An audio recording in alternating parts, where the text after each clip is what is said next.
নবীজি বলেন, কারো অন্তরের মধ্যে যদি গম পরিমাণ, জব পরিমাণ, সরিষার দানা পরিমাণ ইমান থাকে, গম পরিমাণ, জব পরিমাণ, সরিষার দানা পরিমাণ ইমান, এই মানুষটা যদি বিভিন্ন অপরাধের কারণে জাহান্নামের সাজা ভোগ করতেও হয়, জাহান্নামের সাজা ভোগ করার পর আমি নবী বলে দিলাম, একদিন জাহান্নাম থেকে বের হয়ে ওই সরিষা পরিমাণ ইমানের কারণে আল্লাহর জান্নাতে প্রবেশ করবে।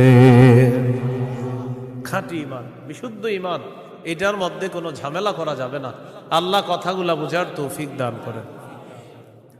দোকানের শাটারটা লাগাইতেছেন, অর্ধেক শাটার আপনি নিছেন, মুয়াজ্জিন মসজিদের মধ্যে বলে কদ কামাতিস সালাহ, কদ কামাতিস সালাহ, নামাজ দাঁড়ায় গেছে, নামাজ দাঁড়িয়ে গেছে। এই টাইমে কাস্টমার এসে কয় 10,000 টাকার সদায় লাগবে, টেনশনে পড়ে গেলেন, নামাজ 10,000, নামাজ 10,000, নামাজ 10,000, পুরাই টেনশনে আছে।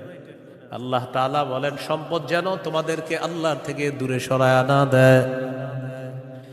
নামাজ দাঁড়িয়ে গেছে, আপনি শাটারও লাগাইতেছেন নামাজে যাওয়ার জন্য, আল্লাহ তাআলা বলেন, এই শোনো, সম্পদ যেন আল্লাহর থেকে দূরে সরায় না দেয়। কাস্টমার কয় 10,000, মুয়াজ্জিন কয় কদ কামাতিস সালাহ, টেনশনে পড়ে গেছে, কি করব? সূরা তাহার 132 নম্বর আয়াতে আল্লাহ বলেন, লা নাসআলুকা রিজকা নাহনু নারযুক